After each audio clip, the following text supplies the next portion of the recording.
trazado en el electrocardiograma de un corazón normal donde está latiendo entre 60 a 100 por minuto. Vemos presencia de onda P seguido de un complejo QRS y onda T un poquito más grande.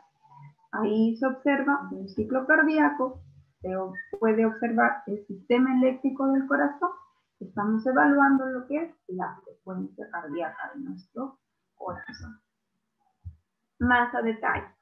Presencia de onda P, despolarización de las aurículas. Y también otras literaturas mencionan que también esto es repolarización de las aurículas. Y la flecha roja es complejo QRS, que es la despolarización de los ventrículos, y cuando ya está descansando se llama la repolarización ventricular, que es la presencia de onda T. Ahí tenemos un trazado normal, entonces desde que inicia la onda P, complejo QRS, onda T, a eso vamos a llamarle un ciclo cardíaco. Igualmente, acá tenemos a detalle, empieza el nodo sinusal, empieza un poquito a despolarizarse las aurículas, se inicia la onda P, se despolarizan ambas aurículas y se hace presente toda la onda P. Cuando empieza a pasar el estímulo al nodo auriculoventricular y al haz de His derecho e izquierdo, como se ve en la imagen, empieza a aparecer la onda Q, seguido del complejo R, y totalmente podemos observar en esta imagen la presencia del complejo QRS, donde está iniciando la despolarización de los ventrículos, como se ve ahí en lila. Entonces, cuando ya termina la despolarización ventricular, pasamos a lo que es el descanso o la repolarización de los ventrículos y empieza la imagen de lo que es la onda T, la presencia de la onda T. Igualmente más claro, presencia de onda P, el segmento PR, complejo QRS, segmento ST, onda T, y algunos se puede observar, no en todos los pacientes se observa la presencia de onda T. Cuando monitorizamos a nuestros pacientes vemos que la frecuencia cardíaca está en 80-100. Aún tengo un ramal de 3 nada más. Yo estoy acostumbrado a trabajar con un ramal de 5 para monitorizar a mi paciente. Yo lo que tengo que observar es las iniciales. El color puede variar porque hay máquinas que vienen de diferentes países. Entonces, igualmente cuando se pueda usar el desfibrilador o cuando se puede usar algún otro equipo como el de electrocardiograma, no los colores no nos debemos de guiar, debemos de guiarnos específicamente por las iniciales. LRA es brazo derecho, LRL es pierna derecha y LA es brazo izquierdo, para poder observar todo el complejo QRS. Ahora, esto es la imagen, por ejemplo, cuando se toma un electrocardiograma. Pero recuerden, ya les he dicho, los colores no son tan establecidos, sino revisemos las iniciales. El RA, brazo derecho, como está en la imagen. El RL, pierna derecha.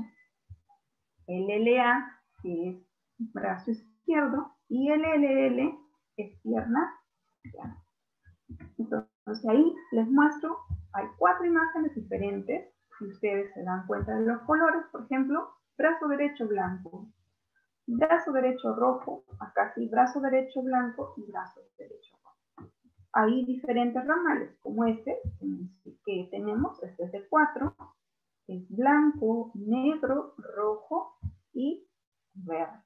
Y miren acá, es rojo, amarillo, negro y verde. Entonces no nos guiemos por los colores, guiémonos por las iniciales. RA, brazo derecho, LA, brazo izquierdo, LRL, pierna derecha, Y el LL, recuerden que es pierna izquierda.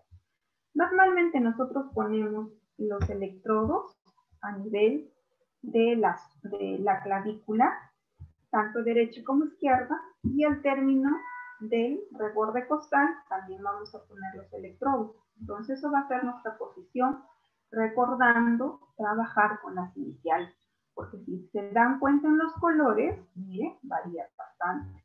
Mire, el rojo nada más está el LL acá, que es la pierna izquierda, en la primera imagen. Y el rojo aquí está en el brazo derecho. Acá vuelve a estar en la presente, acá miren, acá está en la pierna izquierda. Y acá son diferentes colores, si ustedes se dan cuenta, es blanco, negro y rojo. Acá es rojo, amarillo y verde. Va en diferentes posiciones. Guiémonos, por favor, les pido, por las iniciales. A veces no se ven las iniciales, pero siempre tenemos el manual, o en esta ubicación donde son los conectores, también están las iniciales para monitorizar a nuestro paciente. Entonces, cuando tenemos un paciente que está con fiebre, o está triste, o está lloroso, está con algún tipo de dolor o un estado inflamatorio, está anémico, ha tomado alcohol, tal vez ha consumido nicotina, cafeína u otras drogas, o tiene infarto al miocardio, o tiene una cardiopatía hipertensiva, o se está con una crisis hipertensiva, también cuando tiene hipertiroidismo, cuando tiene fibrosis pulmonar, tromboembolismo pulmonar y otros tipos de enfermedades pulmonares como el asma, o un shock cardiogénico, vamos a encontrar una taquicardia sinusal. ¿Y cuándo voy a decir que es una taquicardia sinusal? Cuando los latidos son mayor de 100 por minuto.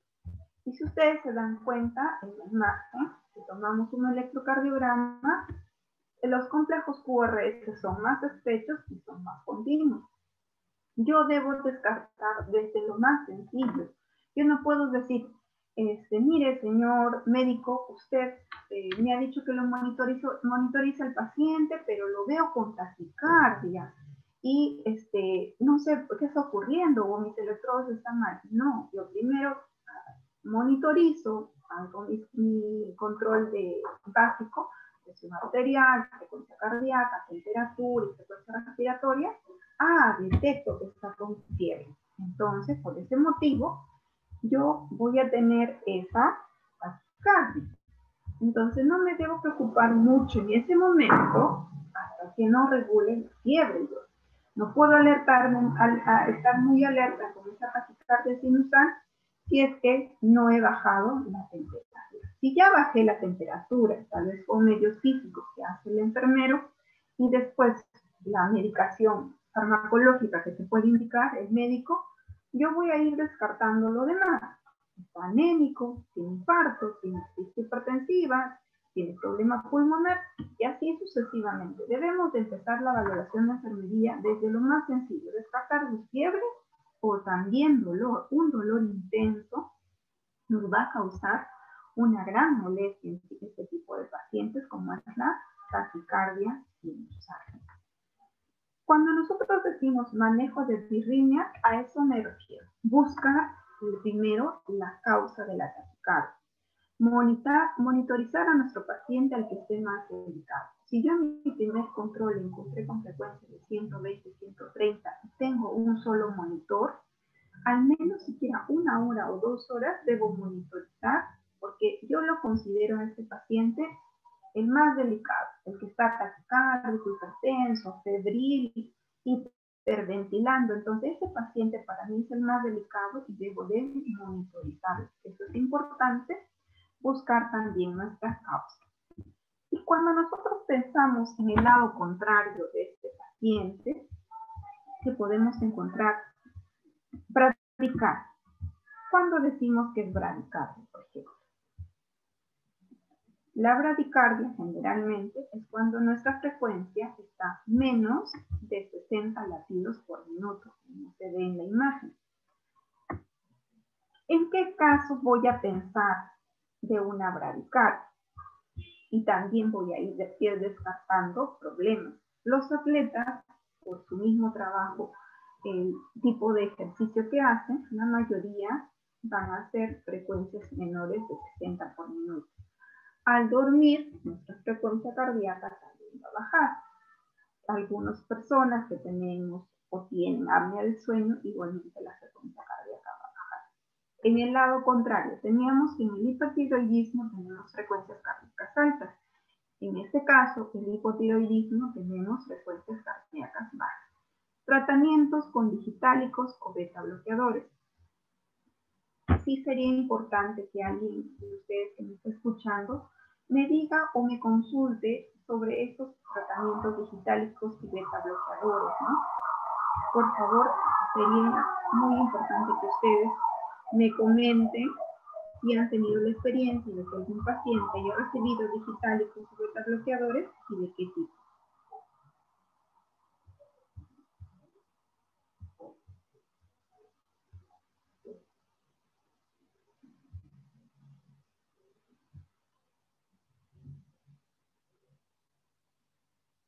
A ver, los escucho a todos hablar. Voy a preguntar entonces, a ver, ahí estoy viendo a Marlene Oscohuanca.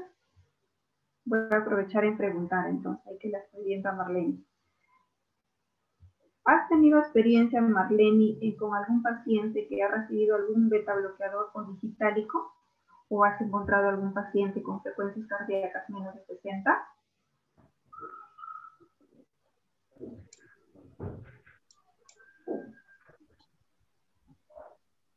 Ahí puedes activar tu audio, Marlene, para poder escuchar. Si no has tenido experiencia, igual, normal.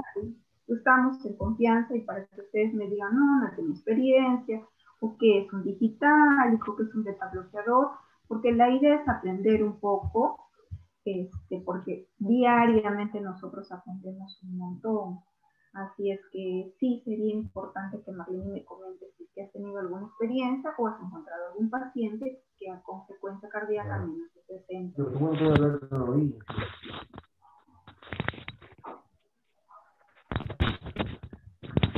¿Aló, Marlene?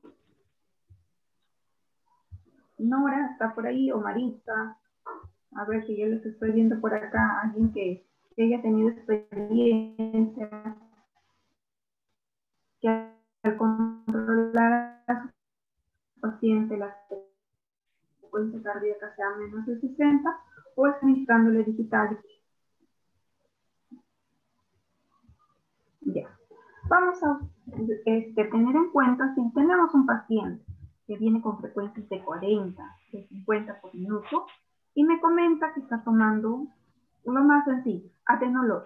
¿Yo me debo asustar? No, porque el atenolol le ha indicado seguramente su cardiólogo y le está dando el beta bloqueador para regular presión y regular frecuencia cardíaca. Digitálicos como la digoxina, igualmente es un medicamento que tiene efecto cardiológico que nos va a ayudar a bajar la frecuencia cardíaca. Entonces yo tengo que descartar, como ya les mencionaba, desde lo más sencillo. Señor, usted es atleta, tiene problema de hipotiroidismo, ¿qué medicamentos está tomando? Entonces, si ya vamos descartando cada uno de estos ítems, yo puedo decir, mi paciente sí tiene bradicardia y necesita que le tome un electrocardiograma para que primero le evalúe el médico general y más adelante le puede evaluar su cardiólogo. Para eso es importante nosotros, como profesional de enfermería, valorar la frecuencia cardíaca. ¿Está en el parámetro normal? No me asusto. ¿Está en el parámetro menos de 60? Descarto lo más sencillo.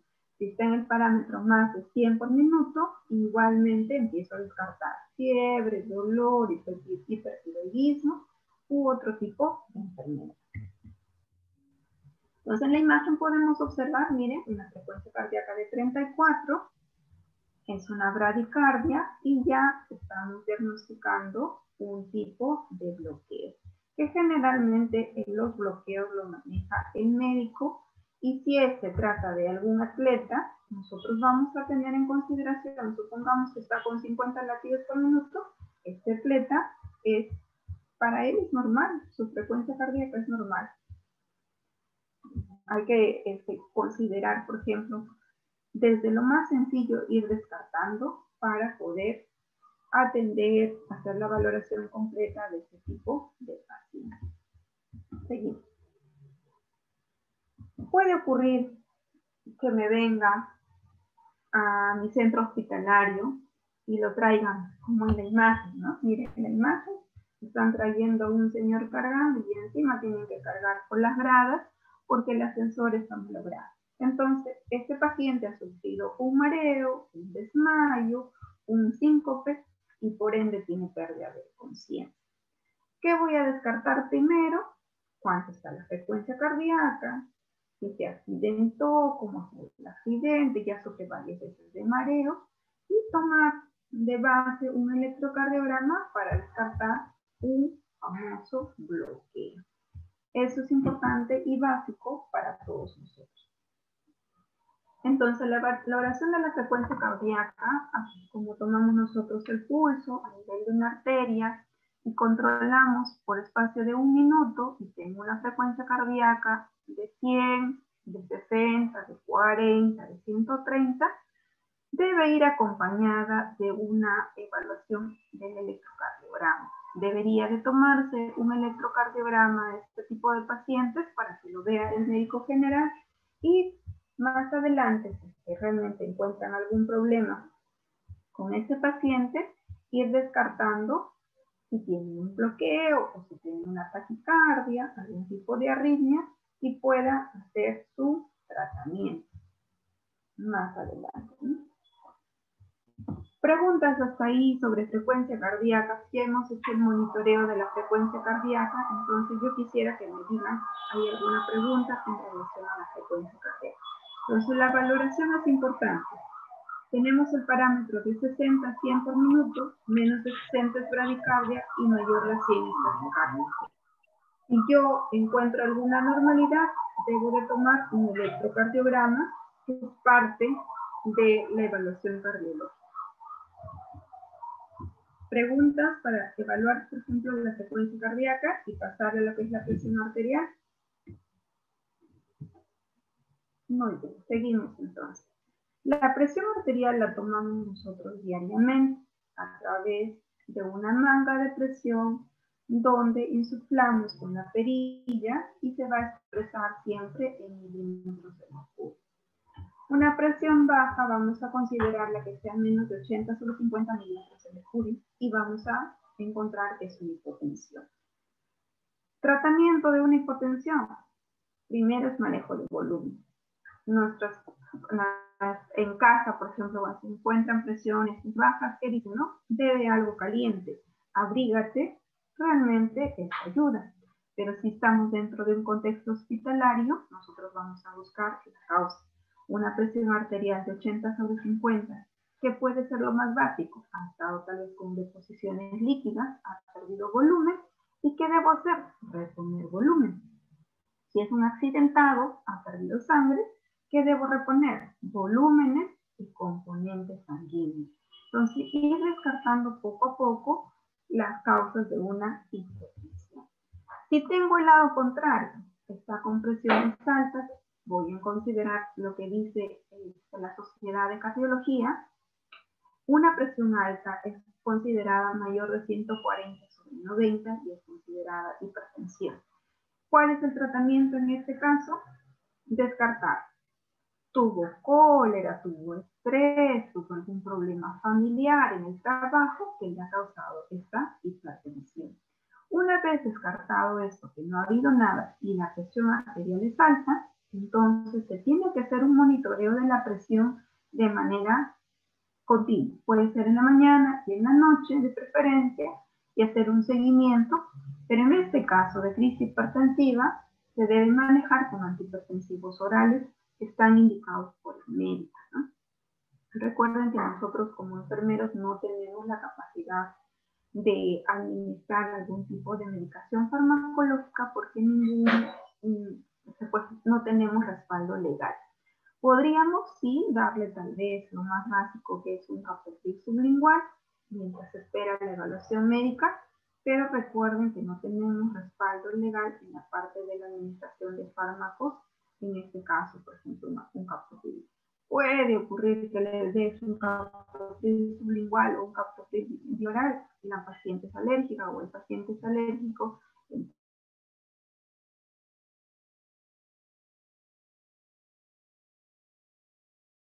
La presión, le hagamos guardar reposo a la persona mientras viene el médico y pueda evaluar. Seguimos.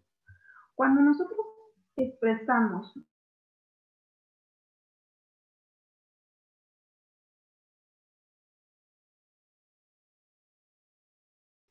y el valor mínimo es la diástole.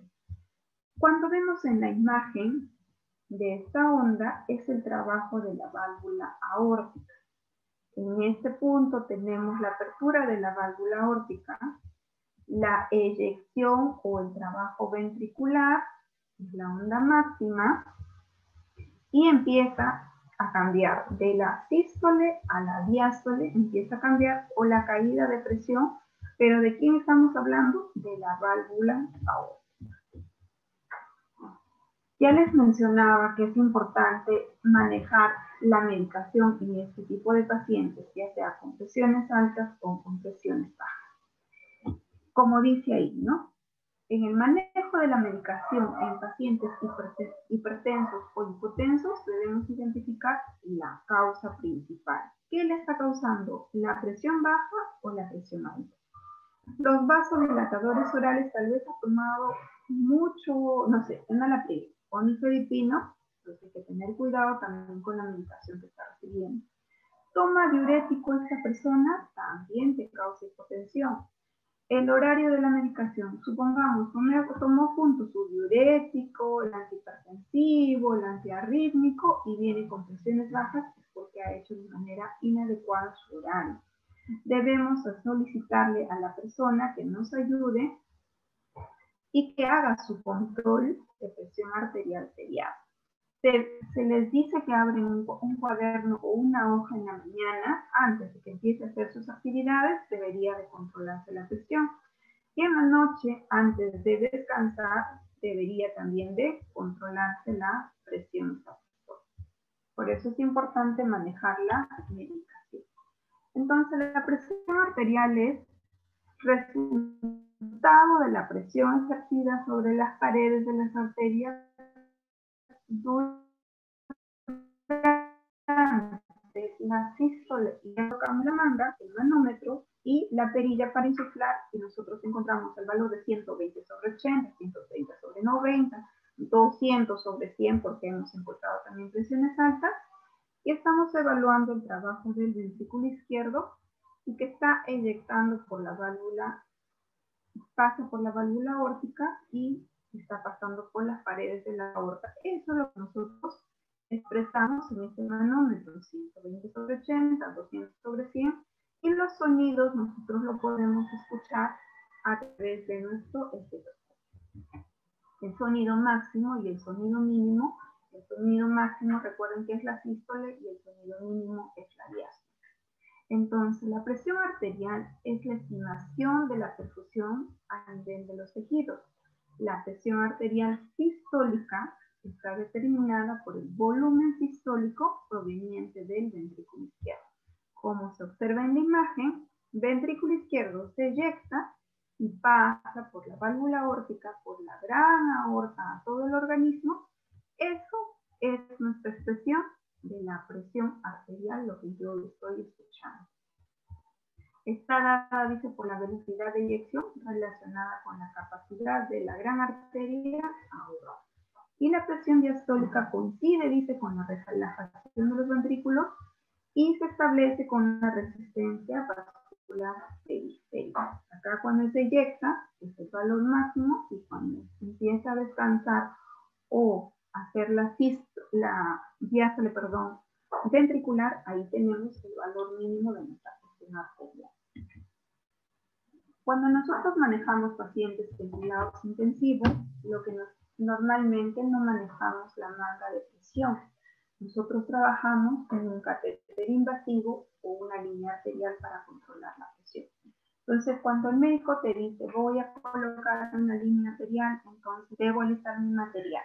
Un set de monitoreo, que está acá en la imagen, Un ratito. Vamos a ver. Entonces, este es el set de monitoreo que viene con una conexión, un cable eléctrico para conectar al cable principal del monitor, y toda la conexión es rígida para romper la fuerza de la tela. Ese es el set de monitoreo. Vamos a necesitar cloruro de sodio 9 por 1000, solución fisiológica, un cable de presión invertida, la imagen que es para la colocación en el monitor, una perfusora, puede ser una boca 18-20 que se puede usar en casa, y una aguja número 2 o número 3 para la sutura. El tipo de sutura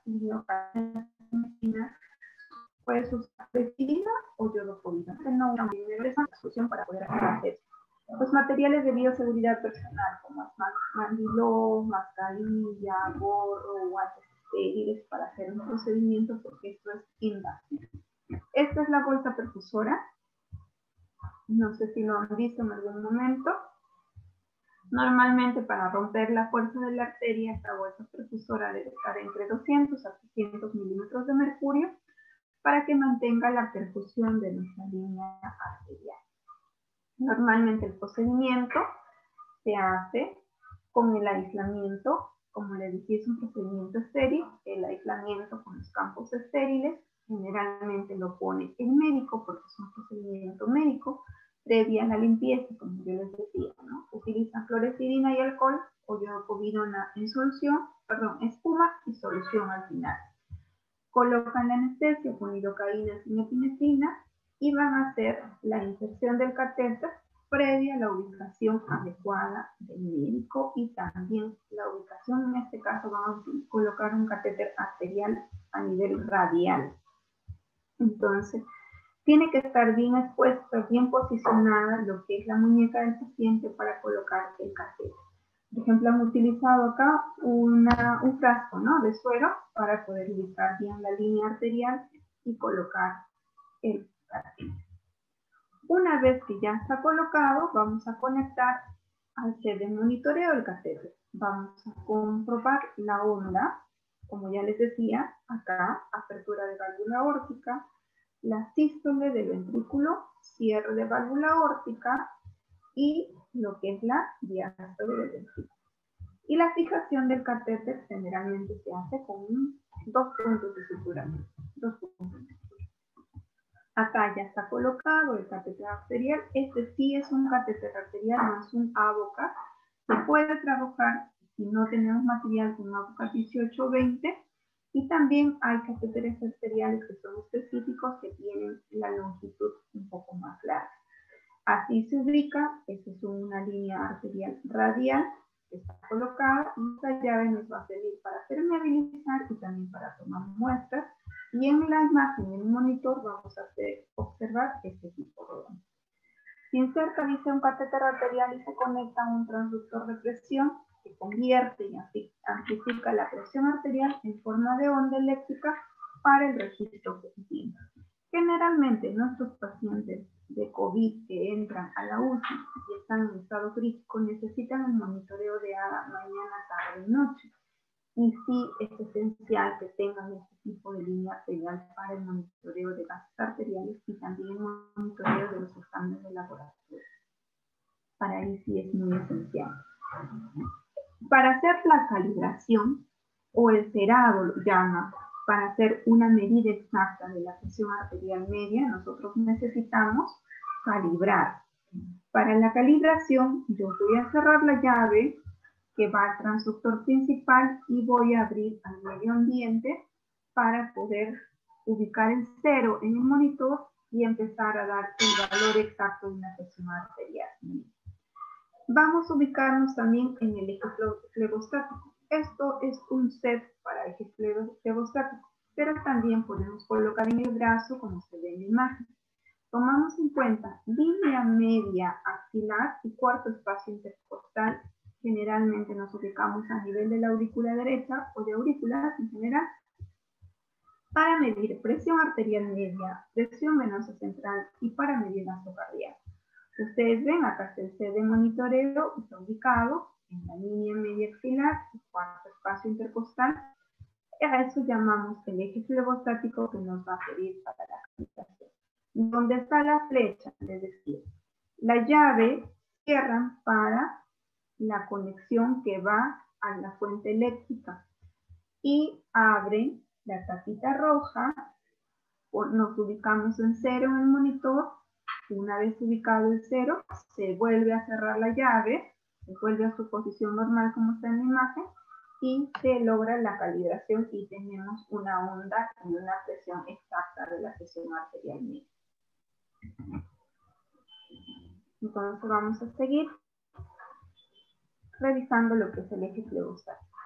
Lo llama, cuando nosotros medimos la línea media axilar y el cuarto espacio intercostal, estamos ubicándonos en el ángulo de Lois, donde está ubicado la aurícula derecha. Esa es la posición adecuada, como ven en las dos imágenes, y el transductor también está ubicado a nivel de aurícula derecha. Generalmente ya no utilizamos los soportes, pues lo ponemos en el brazo de preferencia, ¿no? Para tomar muestras, yo les decía, en el contexto COVID, nuestro paciente debe tener una línea arterial, porque vamos a monitorizar la gasometría de manera continua. Para ello, nosotros tenemos en cuenta nuestros materiales, la jeringa, una jeringa de 5 centímetros, una jeringa de 10 centímetros. Se pone la jeringa como está en la imagen. En este caso, yo voy a cerrar también la llave hacia la conexión eléctrica o hacia el monitor y va a estar abierto lo que es la línea arterial de nuestro paciente. Voy a aspirar solo 2 centímetros de sangre, quiere decir voy a sacar el suero fisiológico y un poquito de sangre de esta línea arterial para tomar un AGA. Para el AGA solo necesitamos 1 centímetro. Y si voy a tomar muestras de laboratorio, para eso tengo una jeringa de 10 centímetros, que puede ser para glucosa creatinina, para hemograma, para perfil de coagulación. Para eso necesitamos tener nuestras jeringas, ¿no? Y si, por ejemplo, se nos está obstruyendo constantemente, nuestra bolsa perfusora debe estar entre 250 y 300 milímetros de mercurio la presión de perfusión, y de rato en rato verificar o corroborar con un poquito de suero fisiológico y de manera suave permeabilizar la línea arterial.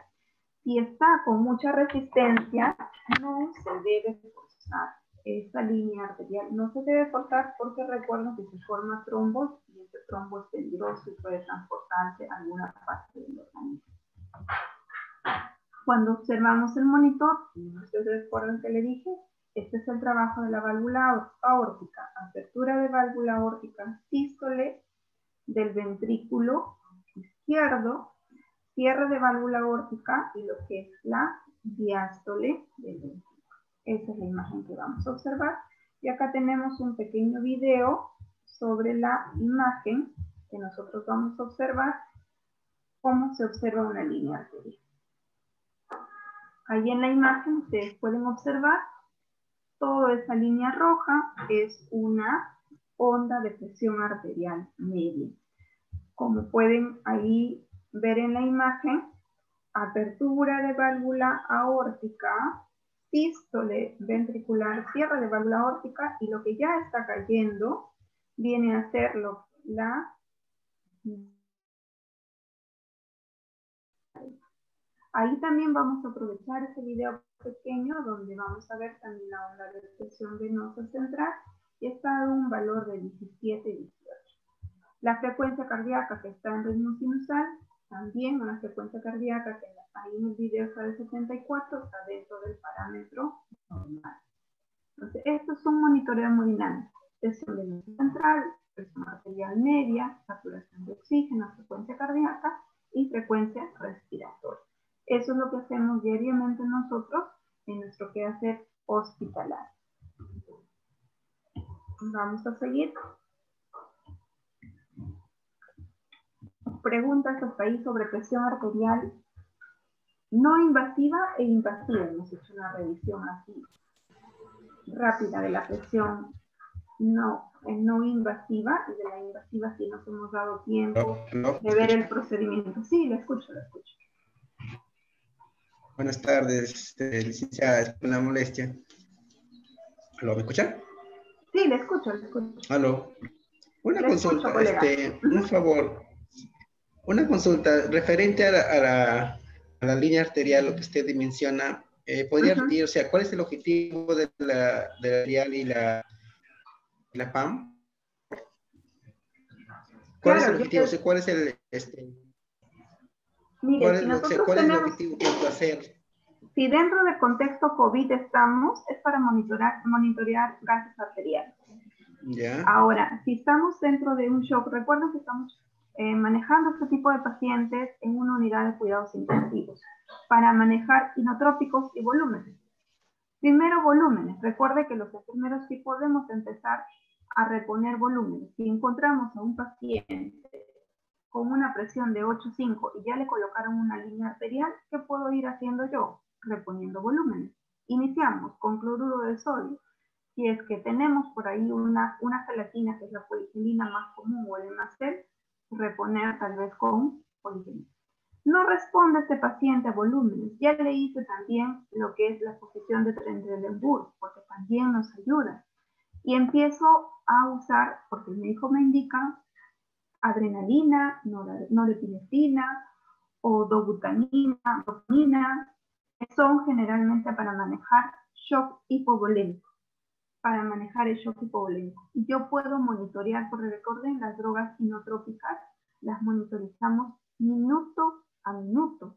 Voy subiendo primero a 5, a 10, a 20, y de ahí voy a ir titulando, bajando. Cuando llego a mi presión óptima, como ustedes ven en la imagen, eso es una presión óptima, ¿no? 78 de media y está con 138 sobre 57 de presión. Eso es una presión óptima. ¿Qué es este tipo de paciente que está en la imagen? Es un paciente que está con crisis hipertensiva, que llegó hasta 200 sobre 100, 200 sobre 90 de presión, y yo tengo el lado contrario de mi importancia de mi línea arterial. ¿Para qué? Para titular lo que es los vasodilatadores, en este caso nitroglicerina y nitrogluciano. En el contexto UCI, línea arterial es importante para monitoreo de gases arteriales, para monitorear drogas inotrópicas, para monitorear drogas vasoactivas, manejo de shock en diferentes casos y manejo de gases arteriales. Y recuerden que el paciente crítico casi cada 24 horas o cada 48 horas estamos tomando la analítica continua. Si un paciente va a entrar también a diálisis por algún caso que está subiendo la urea y la creatinina, el nefrólogo te pide un control seriado de la creatinina para iniciar el modelo. Entonces no lo voy a estar punzando constantemente a este paciente. Nos da la opción también de ver la analítica de laboratorio. Para eso es manejo de inotrópicos, manejo de vasodilatadores, monitoreo de AGA y toma de muestras arteriales dentro del contexto del paciente crítico. ¿Alguna duda más, colega? ¿He aclarado su pregunta? Sí, sí, licenciada. Gracias. Exacto. Entendible. Ya, muy bien. Seguimos entonces, ¿o hay alguna pregunta? Seguimos.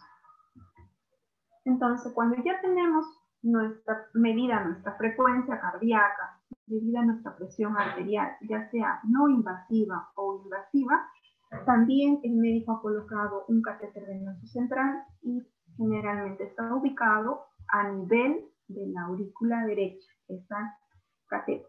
Y no vamos a tener el valor de la presión venosa central. Voy a regresar un poquito y voy a ir a esta misma bolsa perfusora y también a mi eje flebostático y al catéter y al cable. Así como ustedes tienen el cable en el monitor, nosotros para la línea arterial es un cable independiente. Y para monitorizar la PVC, como ustedes ven en la imagen, que es otro cable independiente, otro CD monitoreo independiente, que nos va a servir para medir la presión venosa central. Voy a tener en cuenta también mi mismo eje flebostático para valorar mi presión venosa central. Pero en este caso, recuerden que vamos a ver la presión que existe a nivel de la aurícula derecha. ¿Qué es la presión venosa central? Esto está tomado literalmente como dicen muchas personas del Google, ¿no? ¿Qué nos dice? La presión venosa central es la presión medida a través de la punta de un catéter que se coloca dentro de la aurícula derecha. ¿Para qué? Para vigilar la presión en la aurícula derecha. ¿En qué casos? En los pacientes que tienen problemas cardíacos. Señalar las relaciones entre el volumen de sangre circulante y la capacidad cardíaca. Y hipovolemia y su respuesta al tratamiento. Ya les decía, el paciente que está en estado crítico está con un catéter venoso central y una línea arterial. ¿Qué me va a ayudar paralelo a esta línea arterial a manejar volúmenes? Es una presión venosa central. Si yo tengo una presión venosa central en 0, en 1, puedo empezar a reponer volúmenes, porque este paciente está en shock hipovolémico y voy a observar también en monitoreo que nuestra presión venosa central va a ir incrementándose poco a poco, 2, 3, 4, 5, hasta llegar hasta 7. Entonces la volemia de mi paciente está en estado normal, porque ya le he hecho reponer volumen. Sirve, dice, como guía en la identificación temprana también de una insuficiencia cardíaca congestiva. Viene a ser el otro lado. Si un paciente está congestionado, quiere decir con mucho volumen, porque podemos tener pacientes shock que le falta volumen, y tenemos el lado contrario, los pacientes que tienen exceso de volumen. Vamos a encontrar una presión venosa central en 18, en 20. ¿Y qué hacemos en una congestión cardíaca? Volúmenes igual, pero en este caso vamos a eliminar volúmenes, porque está demasiado congestionado. Y si ocultamos, también vamos a encontrar créditos en este paciente. La presión venosa central nos ayuda también a calcular el volumen circulante para conservar el equilibrio hemodinámico. Ya les decía, empezamos con volúmenes de 100 de reposición de cloruro, de 200, de 500. Si ha sangrado el paciente, empezamos a reponer componentes, mejora nuestra hipovolemia. ¿Ya llegamos a un equilibrio hemodinámico? Sí, es importante para eso y podemos observarlo en el monitoreo de la presión venosa central. Por el lado contrario, si tenemos exceso de volumen o congestión cardíaca, también vamos a encontrar que llegó en 20 y va a ir bajando en 18, 15 milímetros de mercurio, porque hemos empezado a poner diuréticos. Se inicia con 40 miligramos de furosemida cada 4 horas, según la indicación médica, hasta disminuir lo que es la presión venosa central. Ahí tenemos en la imagen la ubicación del catéter venoso central, ¿no?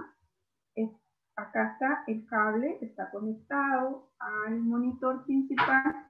Igualmente es un set de monitoreo y se coloca normalmente en el lumen distal. Es el que está ubicado a nivel de la aurícula derecha. Igualmente va con su set de monitoreo y tiene su propia onda. Recuerden que nosotros ya habíamos visto la onda de una presión arterial media y también vamos a observar la onda de la presión venosa central. Y acá nos menciona los valores normales. Si yo estoy valorando en milímetros de mercurio, voy a empezar el valor hasta 7 milímetros de mercurio. Eso es lo normal. Y en centímetros de agua, porque también podemos armar de manera artesanal también nuestro set para medir la presión venosa central, es de 5 a 12 centímetros de agua. Por los dos modos, si yo no tengo el set de monitoreo, puedo recurrir a armar mi set con un equipo de venoclisis simple, un suero fisiológico, una regla, ubicando el cero, que quiere decir poniendo al paciente en decúbito para valorar nuestra presión venosa central. Si tenemos obviamente un catéter venoso central que está ubicado en el corazón, recuerden, porque si colocamos un catéter venoso central, ya nos ha ocurrido, o tal vez también algún médico por ahí ocurra, que nos diga, el catéter está en femoral. A ver, mida la presión venosa central. No se puede medir porque el catéter es tan pequeño, solo mide 20 centímetros y desde tu zona femoral no va a llegar ese catéter a tu corazón. Entonces puede ocurrir que nos diga, tal vez para probar nuestros conocimientos, mida usted la presión venosa central, Pero mi catéter, por si acaso, doctor Flores, está en femoral. No se puede medir la presión venosa central. La presión venosa central solo se mide, como ustedes observan el catéter, puede ser un catéter yugular o subclavio, que está ubicado a nivel de la aurícula derecha. Para eso es importante conocer también la ubicación de nuestros catéteres. Ya les mencionaba que nuestra presión venosa central tiene su propia onda. Miren, es muy diferente a una onda de una presión arterial media. ¿Y qué nos muestra, no? En este caso la imagen nos muestra una contracción auricular. Lo que ustedes ven en la línea naranja o donde está toda la A, un ratito, disculpen. Donde está todo el lado naranja o el lado A, es donde se observa la contracción auricular. El lado C es la contracción isovolumétrica ventricular. El lado X es todo nuestra sístole de ¿quién? Auricular. Y la onda Y es nuestro llenado auricular. O sea, quiere decir, otra vez está empezando a llenar la aurícula para empezar a ver esa onda de contracción auricular. Entonces, está abajo de la aurícula, específicamente de la aurícula derecha, la onda que vemos en la presión venosa central. Voy a regresar y vamos a ver la imagen del video. Vamos a poner el volumen. Ya, ahí. Ustedes pueden observar la presión venosa central, la onda, que es muy diferente, la celeste, donde está el valor de 16, 18, eso es una onda de PVC. Y la roja es otra onda diferente, que es la onda de presión arterial. Ahí observen, miren, tiene los valores muy diferentes. Esta es la arterial, es una onda más grande, más característica y tiene una imagen continua, ¿no? En cambio, la PVC, miren, va variando. La onda va variando y los valores también son mínimos. Si nos dan un valor, no nos dan en fracción como normalmente nos dan. La fracción siempre nos da la presión arterial media y un valor entero nos va a dar nuestra presión venosa central. ¿Preguntas hasta ahí?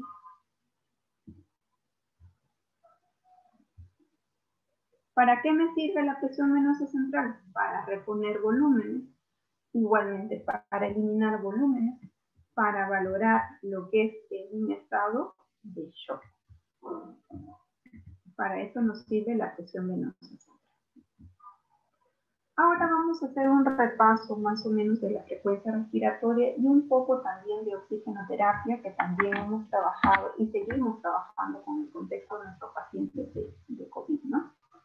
Esto es nuestro NIC, donde están nuestras intervenciones de enfermería y nos dice que debemos de trabajar la monitorización respiratoria, el manejo de las vías aéreas artificiales, la posición favorable de nuestros pacientes, el manejo de la oxigenoterapia, aspiración de secreciones, precauciones para evitar la aspiración, mantenimiento de la salud bucal, ayuda en la ventilación, intubación y estabilización de vías aéreas, fisioterapia respiratoria, nebulización, manejo de sedación, manejo ácido base, cuidado de drenaje torácico. Son todas nuestras intervenciones que debemos desarrollar cuando se evalúa lo que es el trabajo respiratorio. Eso es en forma general y más detallado. Pero en este caso, en esta tarde, solamente vamos a realizar algunas de ellas. Pero en la valoración respiratoria nosotros tenemos, por ejemplo, lo que es ahora habitual, evaluar la saturación de oxígeno. Vamos a ver si está baja, si tenemos ondas inestables, y este paciente no tolera la posición de pulso, necesita estar sentado para poder ventilar. La mayoría de nuestros pacientes de COVID han estado con este tipo de saturación baja, no toleraban el decúbito, necesitaban estar sentados para respirar, inclusive se agotaban o estaban presionando el abdomen para poder respirar. De su experiencia, me gustaría también que me comenten cuán importante ha sido la valoración de la saturación de oxígeno.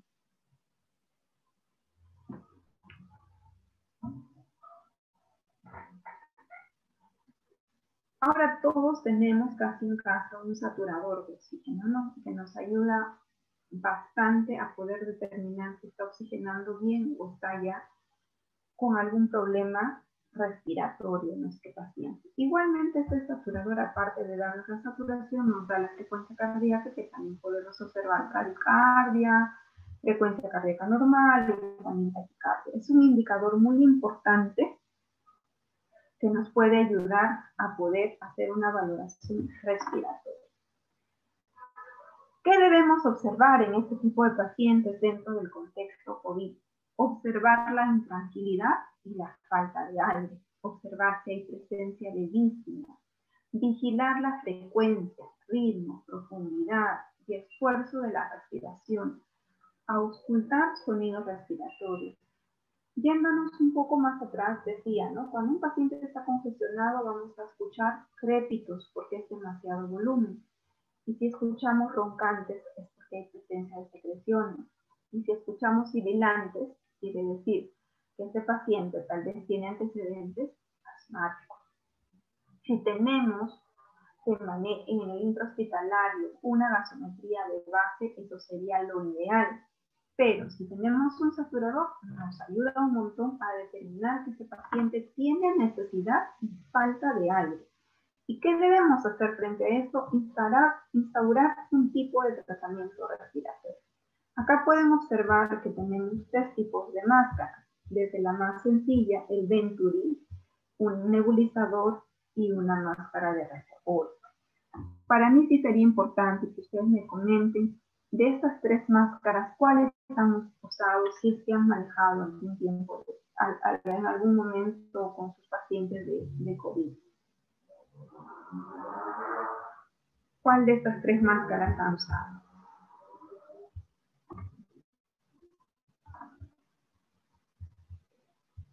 ¿Alguien recuerda que manejó algún paciente de COVID?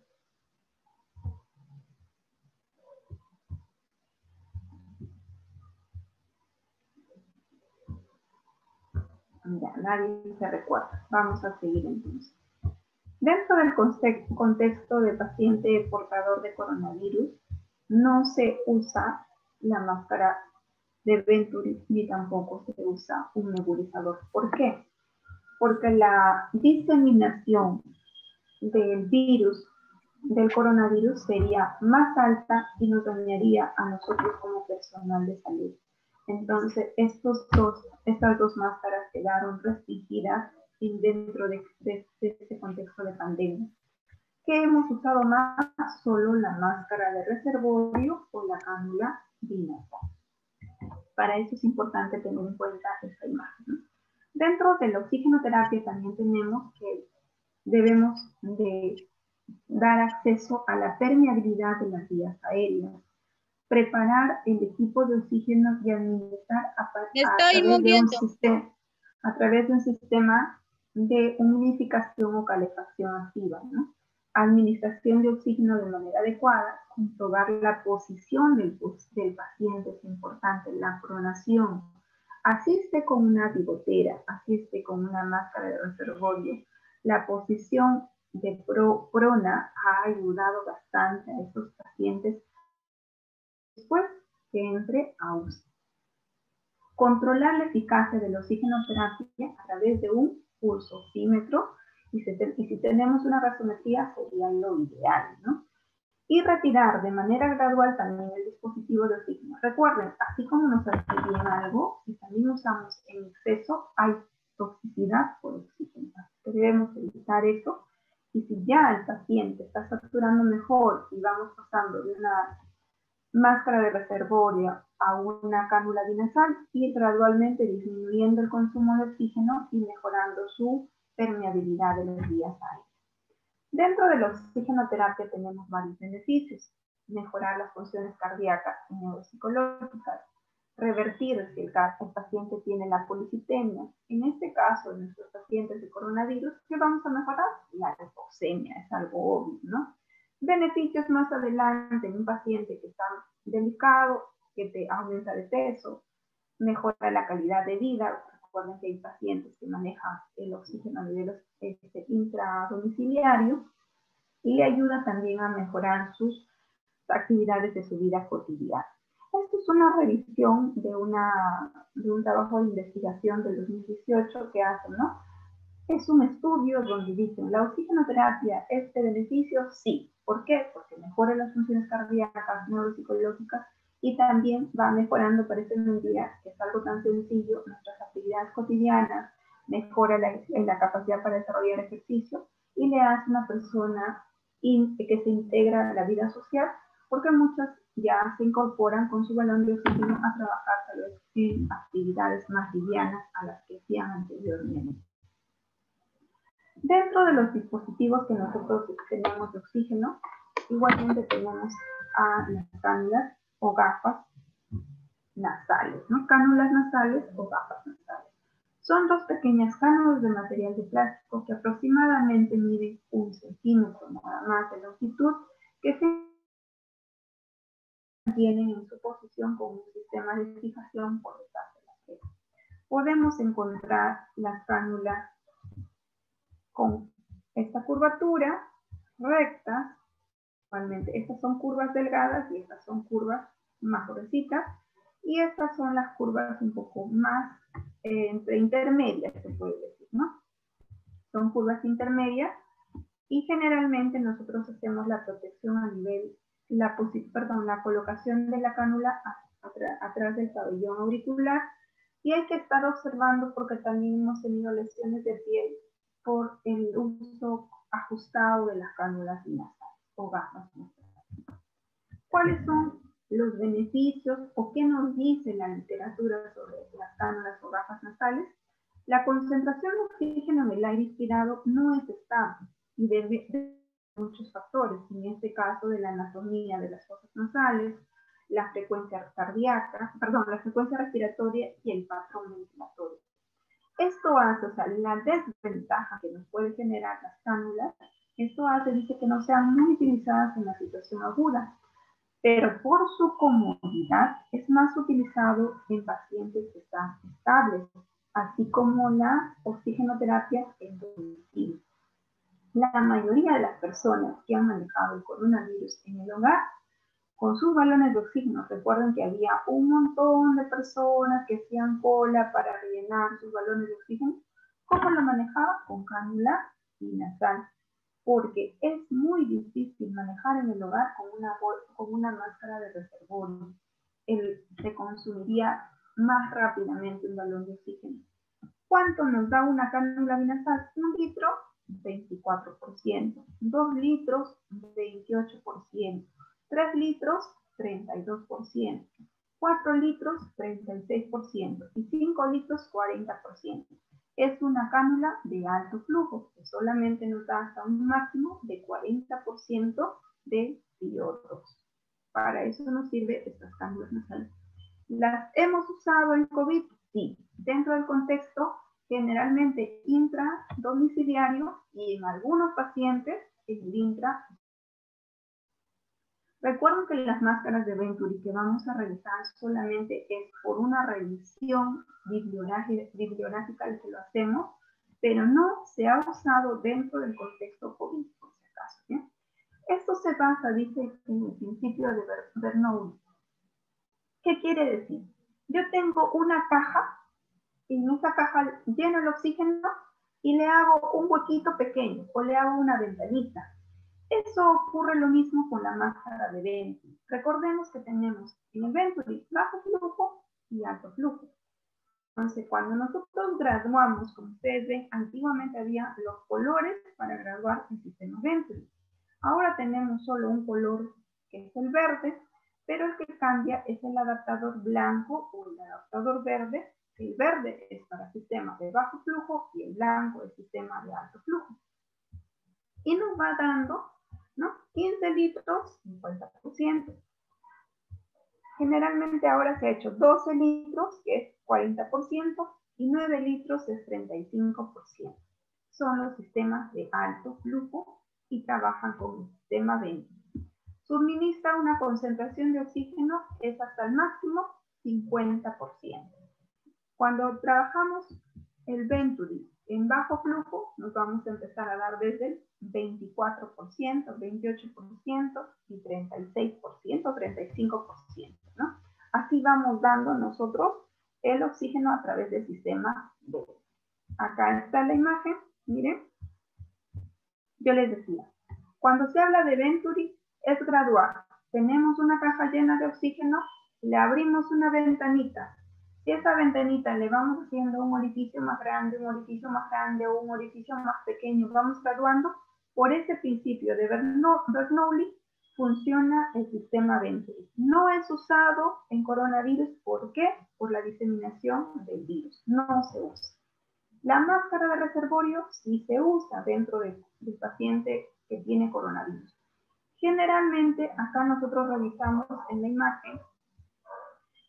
Recuerden que la máscara de reservorio viene con estos protectores, que son la válvula exhalatoria. No se debe sacar dentro del contexto de COVID. Si fuera otro tipo de pacientes y que requiere, como es el caso de la fibrosis pulmonar, que se requiere que haya esta válvula de reinhalación, ahí se saca este protector. Pero dentro del contexto COVID hemos trabajado con este sistema que no se sacó el protector, que es sin reinhalación, que posee 3 válvulas de una vía que impiden la recirculación del gas expirado. ¿Por qué es importante esto? Porque recuerden que todo el aire que el paciente está eliminando está contaminando nuestra área donde estamos trabajando. Y por eso es importante que esta máscara de reservorio no se saque dentro del contexto COVID. Y generalmente se usa esto en el intrahospitalario. Igualmente nos vuelve a recalcar en esta imagen, ¿no?, que nosotros no debemos de sacar el protector para que no haya una reinhalación y todo el aire expirado por el paciente no nos contamine. Eso, recuerden, es dentro del contexto COVID. ¿Qué va a variar? Si yo le saco el protector, va a servir para otro tipo de pacientes que necesitan oxígeno, pero requieren eliminar también todo lo que están exhalando. Por eso es importante sacar los protectores para que el CO2 se siga exhalando, como se ve en la imagen. ¿Qué hemos usado en la UCI o en las áreas intermedias de UCI? También es la oxigenoterapia de alta humedad. Igualmente, si ustedes ven en la imagen, son unas cánulas nasales que tienen el sujetador tanto en la cabeza como en el cuello, pero trabajan con un sistema de humidificación activa o alta humedad, ¿no? ¿Qué nos ayuda? Administra, dice el oxígeno, hasta 60 litros por minuto, mediante cánulas nasales, y ahí tenemos varios beneficios. Reducción de la resistencia en la vía aérea superior, cambios en el volumen circulante, generación de cierto grado de presión positiva y es mejor tolerado y tiene comodidad con nuestro paciente. Antes de que el paciente sea intubado, nosotros nos damos como un chance, unas horas de chance.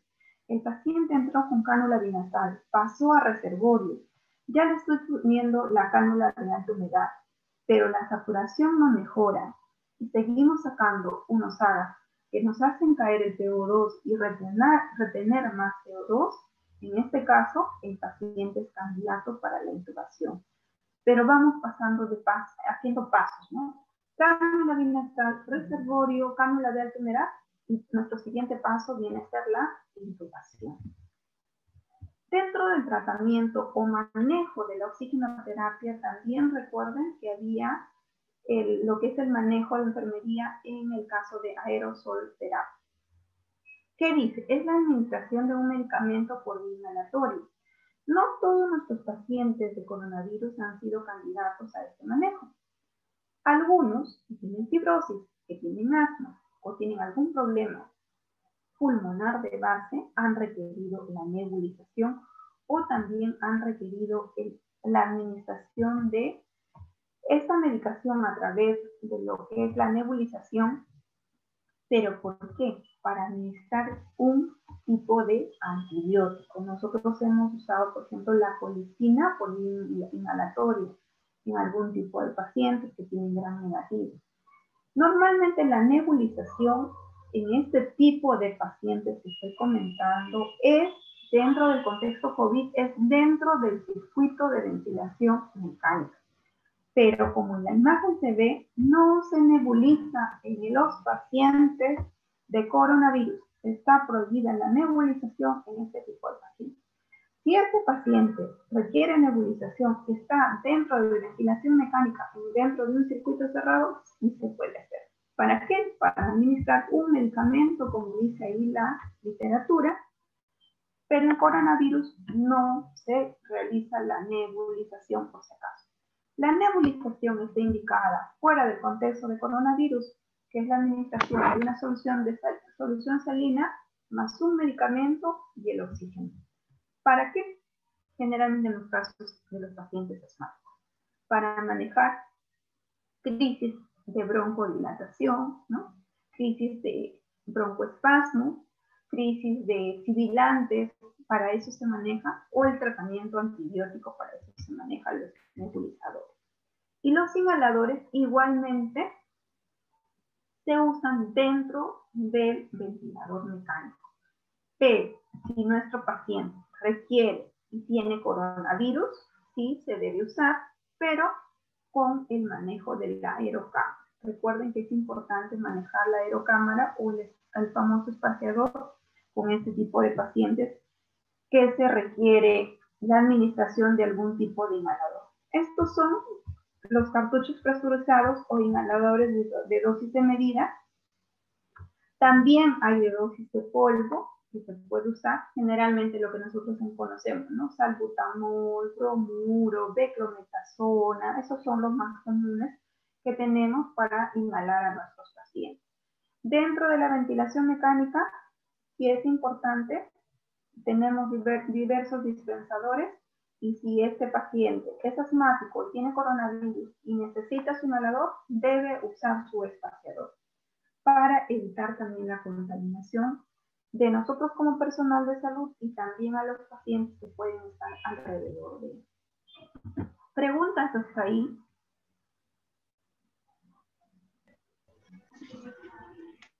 Sí, yo, licenciada. Sí. Licenciada, una consulta. Usted menciona, por ejemplo, en las mascarillas de reservorio, que, por ejemplo, algo que dijo que usted, o sea, en los pacientes COVID no se puede sacar el protector, ¿no? Así lo mencionó. Y, sí. y en algunos pacientes no se puede sacar, por ejemplo, que usted dijo de fibrosis pulmonar en aquellos pacientes. ¿No? Así dijo, así como mencionó. Pero, ejemplo, ya, entonces, ¿cómo haríamos por un paciente que está en casa, ¿no? De repente un paciente que no tiene conocimiento en la familia, sabe que... recuerda que la máscara de reservorio no se usa a nivel de la casa, porque mira, un balón de oxígeno, una máscara de reservorio, ¿cuánto de oxígeno te da? 15 litros. Claro, es 15 litros y le estás dando aparentemente oxígeno al 100%. Claro, 100%. Ajá. La literatura te dice que puedes dar de 60 a 80%. ¿Tú crees que una persona, cuando tú le estás dando 15 litros por minuto, va a poder consumir? Su balón de oxígeno le va a ayudar, va a tener que tener un camión de oxígeno para manejarlo. Claro, es así. Es bien difícil. Bueno, si estás en etapa aguda, se puede decir ahorita estás en etapa aguda y que encuentras a una persona que está utilizando la máscara de reservorio en el hogar, le tendrías que explicar que primero su consumo de oxígeno va a ser altísimo. Y claro, otro, pues, ¿no? Si es que primera vez le vas a colocar la máscara de reservorio, es que no saque el protector, ¿no? O sea, no se debe sacar ninguna pieza de la máscara de reservorio, ninguna pieza se debe de sacar, porque igual está contaminando a su familia, ¿no? Pero Yo igual, creo que un balón de oxígeno se puede durar 6 horas, ¿ah? Con una máscara de reservorio, y para no ser que alguien tenga disposición económica pueda tener pues 2 o 3 días con una máscara de reservorio su familiar en su hogar, bueno, porque sí va a ser bien caro, bien caro sí, utilizar sí, una ya me máscara de imagino, reservorio en el licenciada. hogar. Y Uh-huh. usted también menciona que, por ejemplo, también, aparte del reservorio, por ejemplo, he visto en casa también, he observado que, aparte de la máscara de reservorio, también utilizan la máscara simple de oxígeno. Ahí sí, y eso que usted dice está prohibido, ¿no? Ya no se debe usar eso. Claro, mira, si tú te atreves a atender a un paciente con máscara de Venturi, ¿no? Que es la más sencilla en el hogar, y tú sabes que tiene coronavirus, tú te estás exponiendo si es que no has tenido la enfermedad, y si has tenido, recuerda que está en estudio la reinfección por coronavirus. Entonces yo no me debería de exponer, uno como personal de salud, de atender a una persona con máscara de Venturi en el hogar, ni tampoco en el contexto hospitalario, porque la contaminación de ese paciente es altísima. Está inhalando y exhalando un montón de virus del coronavirus, o sea, es altísimo. Dentro, mira, nosotros tenemos en el Hospital Almenara, se han cerrado prácticamente como 4 a 6 especialidades para trabajar a los pacientes de coronavirus, y también se ha abierto una área que es nueva de 150 camas para el manejo de pacientes con coronavirus. Y todos los que hemos manejado ha sido cánula binasal, cánula de alta humedad y máscara de reservorio. No hemos usado nebulización, no hemos utilizado Venturi, y tampoco los inhaladores, ha sido solo en casos especiales nada más que hemos manejado. Es la experiencia. Recuerda que toda esta enfermedad estamos aprendiendo día a día, conociendo día a día, ¿no? En el hogar, yo pienso que puede durarte un día una máscara de reservorio y con los suficientes balones de oxígeno, porque se te va a consumir rapidísimo el oxígeno con una máscara de reservorio en el hogar. El Venturi te puede durar, sí, es cierto. Yo me arriesgo a atender, bueno, porque es mi familiar, pero recuerden, si es que está alrededor la familia, estamos contaminando también a la familia, a pesar que lo podemos aislar en un cuarto. Recuerden que ese cuarto no está tan sellado para que pueda evitar que salga el virus a la sala, a la cocina, no sé, al área donde están los familiares, ¿no? Ya, exacto, sí. Esa sería la desventaja, o sea, de no usar la máscara de reservorio en el hogar, y otro, no usar también el Venturi por la contaminación que falta, ¿no? Claro, sí, pues. Ya. Y otra también dijo que usted, o sea, para nebulizar también, solo sería en pacientes con intubación y con circuito cerrado, nada más. Solo en eso nada más se Sí, puede usar en esos casos. sí. Sí, nosotros Sí, no hemos nebulizado, no hemos nebulizado pacientes que tengan coronavirus positivo, o sea, inmunoglobulina G y M activa. No hemos nebulizado, a pesar de que estaba el paciente con alguna dificultad respiratoria, no se ha nebulizado, no, okay. porque la contaminación igual es alta. Y lo que ahí sí hemos manejado, por ejemplo, en vez de un nebulizador, es los inhaladores, con su espaciador correspondiente. Ok. Ya, gracias por la respuesta. Gracias. Ya, muchas gracias más bien por las preguntas. Seguimos entonces, ya vamos cerrando el tema, solamente para revisar control de ingresos y egresos. A mí me pareció muy importante, nosotros como enfermeros tenemos 4 registros de enfermería donde debemos de plasmar de manera adecuada y correcta todas nuestras actividades de enfermería. La hoja gráfica, el balance hídrico, las notas o registros de enfermería, y el cuarto es el carnet de enfermería.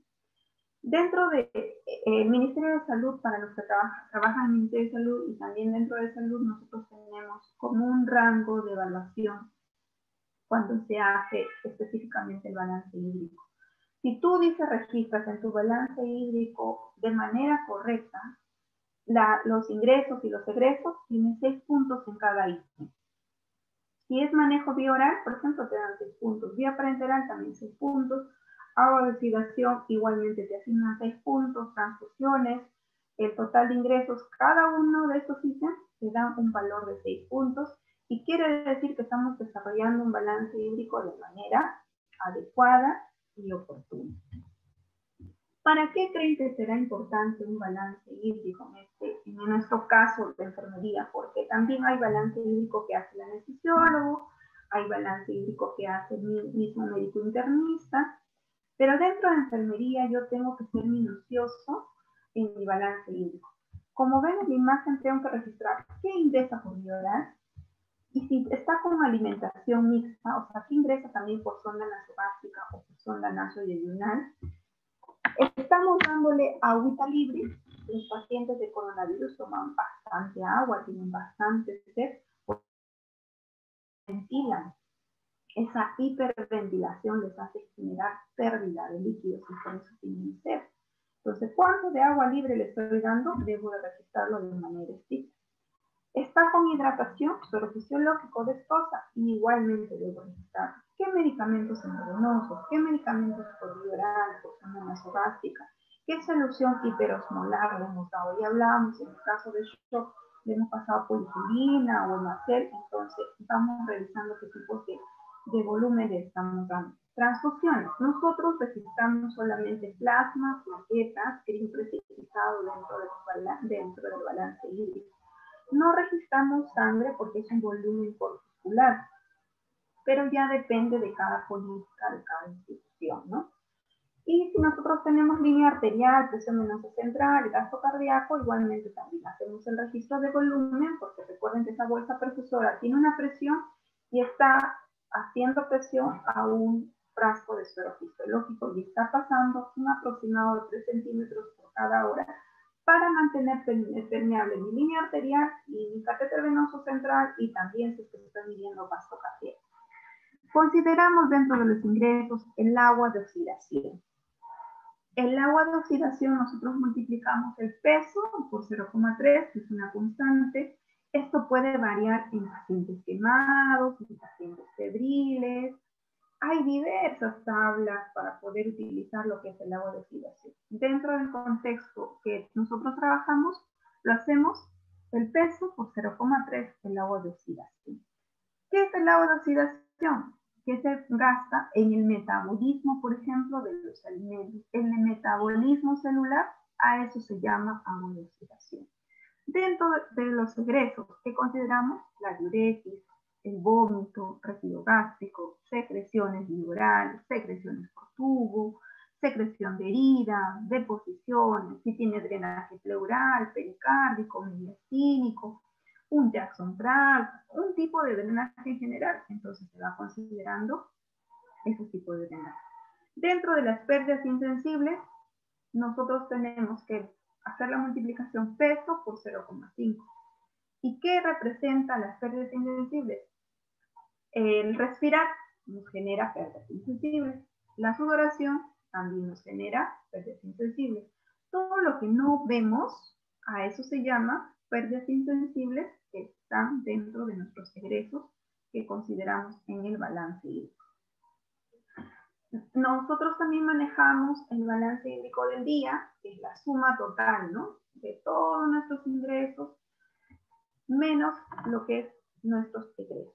El balance del día, el balance del día anterior, el balance acumulado, que específicamente lo manejamos en el área de cardiología, y los días de seguimiento para poder manejar también. Recuerden que hay un diagnóstico en la enfermería donde tenemos trastorno de la motilidad, puede ser por estreñimiento o por deposiciones líquidas. Y eso es importante manejar nosotros nuestro NIC frente al estreñimiento. ¿Qué estamos haciendo cuando manejamos nuestro balance hídrico? Estamos valorando nuestro patrón nutricional y también nuestro patrón de eliminación. ¿Qué espero cuando este paciente ya estoy controlando todo lo que ingresa, estoy controlando todo lo que egresa? Pero ¿cuándo me debo preocupar de este paciente si no orina. Si en 6 horas me orinó solo 100 centímetros y pesa 50 kilos, yo tendría que evaluar cuánto está orinando. Esta paciente de 50 kilos debe de orinar de 0,5 a 0,1 ml por kilogramo de peso. Quiere decir que debe orinar 25 centímetros por hora hasta 50 centímetros por hora. Pero si orinó 100 centímetros en 6 horas, me está orinando solamente 16 centímetros por hora. ¿Qué debo hacer? Tal vez le falta volumen, tal vez está con diarrea, tal vez está perdiendo por sangrado, está perdiendo por algún tipo de drenaje. Necesita entonces reposición de volumen. Le pongo volumen, ya mejoró mi diuresis, estoy bien, estoy tranquilo. Pero le pongo volumen y de lo que orinaba solamente 16 centímetros, empiezo a orinar 5 centímetros por hora. Las siguientes 3 horas que evalúo, empieza a hacer anuria. ¿Qué debo hacer? Buscar la causa. Tal vez la uricatimina está subiendo, entonces está haciendo falla renal. O puede ser el lado contrario, empezar de lo más sencillo. Mi sonda se habrá obstruido, y si no tiene sonda este paciente, estará haciendo retención urinaria. Voy a valorar lo que es, si hay globo vesical, entonces necesito colocar una sonda solo de evacuación, porque no tiene indicación médica que debo dejar la sonda fuera. Pero si es un paciente crítico, pasé volumen, me entregaron que está con inotrópicos y se olvidaron de colocar la sonda Foley, ahí sí me debo preocupar. Coloco la sonda Foley sin indicación médica, coloco la sonda Foley porque en realidad no hemos valorado, no le hemos dado importancia al manejo de la eliminación urinaria, que es muy importante en este tipo de pacientes, y está dentro de nuestros cuidados de enfermería, y está dentro del manejo del monitoreo hemodinámico de nuestros pacientes. Entonces, busquemos la causa. Pérdidas por drenajes en exceso, diarreas, está haciendo globo vesical, entonces podemos solucionarlo de alguna manera hasta cierto punto. Pero si empieza a subir la uri y la creatinina, ya le pusieron furosemida, ese paciente es candidato a una hemodiálisis. Ya el médico tomará las medidas más adelante de acuerdo a su estado de salud de ese paciente. ¿Preguntas hasta ahí? Sí, buenas noches. Quisiera que me digas a qué se refería agua de oxidación. Ya, cuando nosotros manejamos el agua de oxidación, recuerden que es el metabolismo celular, es el ingreso por el metabolismo celular.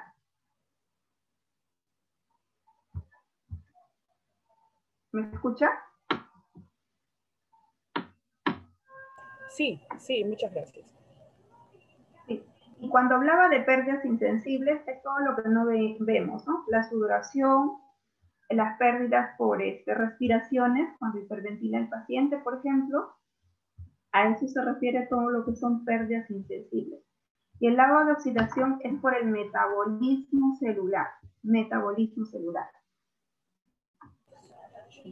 Ya, gracias. ¿Alguna otra pregunta? Una consulta. ¿Alguna otra Por ejemplo, usted menciona, sí, ¿aló? Por ejemplo, si en UCI hay un paciente si en UCI hay un paciente edematizado, con miembros inferiores todo edematizados, superiores también, ¿cómo mediríamos o cómo haríamos para hacer un balance en ese paciente? Pues, a pesar de que le den los diuréticos. Claro, o sea, nosotros ahí, recuerda que en tu balance hídrico es diario. Este paciente ingresó a la UCI con un peso de 60 kilos, vamos a considerarlo, ¿no? Y si ya está en anasarca, como tú dices, se llama anasarca cuando tiene edema de miembros superiores, edema de miembros inferiores, puede tener edema escrotal, ascitis. ¿Cuánto crees que su peso subió con este paciente? Que pesaba solamente 60 kilos. Pues por lo menos miembros y extremidades 10 kilos más o 15 kilos más, pues, supongo, ¿no? Claro, yo le puedo considerar muy bien 10 kilos más. Entonces, ahí ya va a variar mi agua de oxidación. Si mi paciente inicial pesaba 60 kilos y ya lo veo en Anasarca, como tú mencionas, le voy a agregar, calculando, voy a ser moderado, 5 kilos más o 10 kilos más. Entonces, mi peso ya no va a ser para sacar mi agua de oxidación, no va a ser los 70, van a ser 65 o 70 kilos por 0,3 y ya va a variar todo lo que es mis ingresos. Y si yo voy al lado contrario, que son los egresos, voy a sacar mis pérdidas insensibles. 65 o 70 kilos por 0,5, que viene a ser mis pérdidas insensibles. Recuerden que les estoy dando la constante, es por hora. 0,3 es en el agua de oxidación. Peso por 0,3 es el agua de oxidación por hora. Y pérdidas insensibles es peso por 0,5, nos sale el valor por hora. Vamos a sacar el agua de oxidación de este paciente que está en Anasarca. 65 por 0,3 me sale 19,5 por hora. Si mi turno tiene 6 horas, su agua de oxidación es de 117 centímetros. Y si este paciente de 65 kilos le voy a sacar sus pérdidas insensibles, sale 32,5 por hora. Mi turno dura 6 horas, sale 195 de pérdidas insensibles para el momento que yo estoy cerrando mi balance de 6 horas. ¿Alguna otra pregunta? Ok. ¿Alguna Sí, otra pero a pesar pregunta? que el paciente no puede eliminar esa... ¿Escucha? Sí, te escucho. ¿Aló? Sí, te escucho. A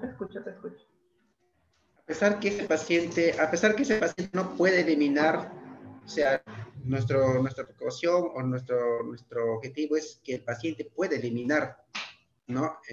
Los egresos. A pesar que se le da los diuréticos, no se puede hacer nada más, a pesar que no puede eliminar ese paciente. Claro, tú inicias por indicación médica, supongamos 40 miligramos de furosemida cada 4 horas. Es lo máximo que podemos dar en un paciente la furosemida endovenoso. Y si no responde, ¿qué hace el médico? Te indica la infusión de furosemida. Normalmente nosotros preparamos 20 ampollas en 100 y empezamos con la infusión a 10 a 20 centímetros por hora, ¿no? Esa es la infusión de furosemida. No responde, empieza a subir la uricetina, necesita evaluación de nefrología para iniciarla en diálisis.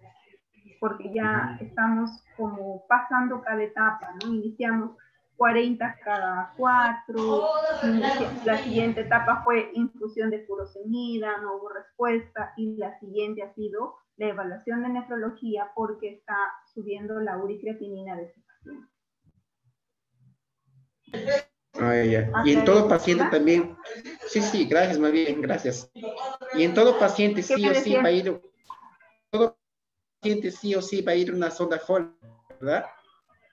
En estado crítico, sí. En estado crítico, sí. Mira, nosotros cómo hacemos la admisión de un paciente crítico, ¿no? Viene un paciente crítico sin nada. Estuvo, como les mencionaba, con cánula binasal, con reservorio y con una cánula de alta humedad. Y el médico te dice, lista, que vas a recepcionar a un paciente crítico. ¿Qué hacemos? Lo primero, el médico va a intubar porque su problema es respiratorio por coronavirus. La intubación es la prioridad.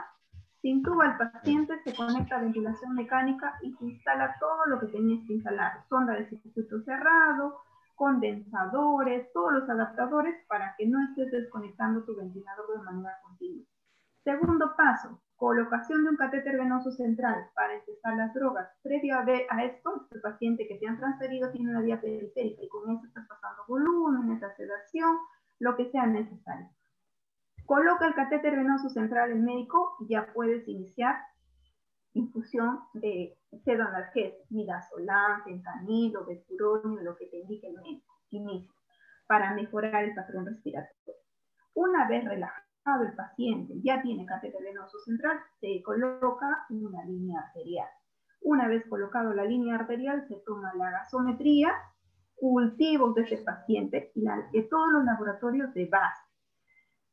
te va a informar el médico que va a pronar ese paciente. ¿Qué hacemos como enfermeros? Sin necesidad de la indicación, colocamos la sonda Foley y colocamos ya la sonda nasogástrica, porque una vez pronado no vas a poder colocar ni la sonda Foley ni la sonda nasogástrica. Entonces, eso es el camino de un paciente crítico que ingresa a UCI. Fuera del contexto de coronavirus, todos nuestros pacientes que vienen a la UCI van a ser invadidos. Todo ese protocolo que te menciono es lo mismo. Cultivamos. La primera muestra de orina se manda también a urocultivo. Hemocultivo 1, hemocultivo 2, colocación de catéter, línea arterial, intubación, inicio de drogas. Se hace todo este procedimiento con todos los pacientes que ingresan a UCI. Si estás en el área de intermedios, ya es decisión del médico si ¿no? Colocas sonda Foley o colocas sonda nasogástrica, cultiva o no cultiva, pero todo UCI, este es un protocolo general para todos nuestros pacientes. Ese es el protocolo. Ok, licenciada, muchas gracias por sus palabras. Interesante. Vamos a cerrar ya nuestra presentación y bueno, como seguimos viviendo dentro de pandemia, dentro del contexto, ¿qué nos ha enseñado esta pandemia? Es que debemos de cuidarnos, ¿no? Una alimentación saludable, como se muestra en la imagen, un corazón con más verduras, más productos naturales, más frutas, eso debería de ser nuestra alimentación, ¿no? Muchos han recurrido, por ejemplo, al uso del guión, no sé, a cebolla, ajo, pero de manera moderada les ha ayudado en algunos casos, ¿no? Los cítricos también, pero en general nosotros sí que deberíamos de consumir de 3 a 5 frutas, las verduras también de diferentes colores, ¿no? Y que nos va a dar de beneficio una alimentación saludable, que estemos alineados en nuestro peso, hacer algún tipo de actividad física, disminuir el consumo de sal, de bebidas alcohólicas, de comida chatarra, de dulces para evitar lo que es la diabetes, ¿no? Y también empezar a dejar de fumar si tenemos algún tipo de una adicción hacia el cigarro o la bebida del alcohol, ¿no? Debemos de mejorar nuestra vida saludable para poder afrontar no solamente a la pandemia, en este caso el coronavirus, sino en general a todo tipo de enfermedades. Eso sería mi presentación, colegas. Si tienen alguna pregunta, estoy ya a responder. Ahora también supongo que el colega Víctor les va a enviar la presentación y ahí también está mi correo para cualquier duda que ustedes quieran que les pueda ayudar. Una pregunta. Sí, Rosario. Hola. Mira, una pregunta. Sí, Rosario, yo no trabajo en cuidados intensivos, nada, pero yo trabajo en centro quirúrgico. Y yo creo, no, dicen en la literatura que todo paciente crítico que tiene que entrar con todas las sonda Foley, sonda nasogástrica, es importante un control de diuresis horaria, ¿cierto? Sí. Sí. Porque Sí, me tienes imagino toda que la es razón. parte del protocolo el control de una diuresis horaria, ¿no? Sí. Acá en la imagen que yo les he mostrado sobre el balance hídrico, ahí se muestra esto es nuestra hoja de monitoreo que nosotros tenemos en la UCI. Esta es la hoja de monitoreo. Si tú ves cada casillero acá, es por hora. O sea, Sí. las 7 de la mañana, las 8 de la mañana, las 9 de la mañana y eso. Igual es por hora. El monitoreo es por hora. Por eso yo les decía a sacar la diuresis. Vamos a ir al anterior. ¿Cómo vamos a sacar la diuresis? Si les doy este valor de 0,5 a 1 ml por kilogramo por hora, les puse el ejemplo. Si un paciente pesaba 50 kilos, yo multiplicaba por 0,5, su diuresis por hora de este paciente de 50 kilos es 25 centímetros por hora. Pero mi colega me informa que orinó durante nuestro turno solo 100 centímetros. Yo lo voy a dividir y quiere decir que ese paciente, ¿cuánto orinó? Solo orinó 16 centímetros en 1 hora. Entonces, ¿qué está ocurriendo acá? Si estás en el intraoperatorio, ustedes con mayor razón tienen que verificar que ese paciente no está orinando porque está sangrando. Es lo primero, ¿sí o no?, que les preocupa a ustedes como personal de enfermería. Informar al médico, por si acaso está orinando solamente 10 centímetros, ¿necesita tal vez reponer volumen o hay alguna pérdida que tal vez no me están informando? Porque normalmente hay una circulante y también la instrumentista. La que está responsable del manejo de la diuresis es la circulante. Informa al anestesiólogo, porque el anestesiólogo es el que maneja toda la hemodinámica de nuestro paciente. Sabe que, doctor, nuestro paciente de lo que empezó a orinar 50 por hora, 30 por hora, está orinando 5 centímetros por hora. Ya, entonces el médico empezará a reponer volumen. O ustedes también informar al campo operatorio, por si acaso mi diuresis ha disminuido. Entonces las pérdidas por sangrado están en algún lado, se está conteniendo. Cuando se hace, por ejemplo, cirugía cardíaca, las pérdidas se van a las pleuras y por eso el paciente sale con un drenaje pleural. Cuando ustedes tienen una cirugía de abdomen, ¿qué puede ocurrir? Un hemoperitoneo, porque se está perdiendo también volumen. Entonces, eso es importante, tu rol en el intraoperatorio, cuando tú informas sobre el control de la diuresis horaria. Para eso es importante. A veces no le damos importancia, ¿no? Pero mira, qué detalle tan esencial tú nos estás comentando, que deberíamos informar la diuresis a horario y ver con el equipo que está trabajando, informar dónde está esa pérdida, por sangrado, o está que no se está reponiendo el volumen que está perdiendo esta persona, ¿no? Para eso es importante, Rosario. Gracias. Ya. ¿Aclaré alguna otra pregunta, colegas? Sí, con respecto a la eliminación que está hablando la compañera, dijiste que se multiplicaba, ¿no?, el peso del paciente por 0,5. En el caso, ¿no?, que dices un ejemplo del paciente de 65 kilos, lo multiplicabas por 0,3, ¿verdad? Luego, eso lo multiplicabas por la hora, por 1 hora. Luego lo dividías entre ¿cuánto? ¿Entre las 8 horas de labor o 6 horas de labor? No se divide. En este caso, estoy explicando que el agua de oxidación, con el paciente del ejemplo de 65 kilos que nos comentaba el colega, era porque estaba en anasarca. Su peso basal cuando ingresó a la UCI era de 60, pero lo ha visto en anasarca, o sea, en edema total. Yo le estoy aumentando de manera moderada 5 kilos más, entonces le saco 65 kilos por 0,3 en el caso de su agua de oxidación. 65 por 0,3 me sale 19.5, quiere decir es el agua de oxidación en la hora, a las 7, a las 8, a las 9, a las 10, a las 11, a las 12, a la 1, mi agua de oxidación no va a variar, siempre va a salir 19.5.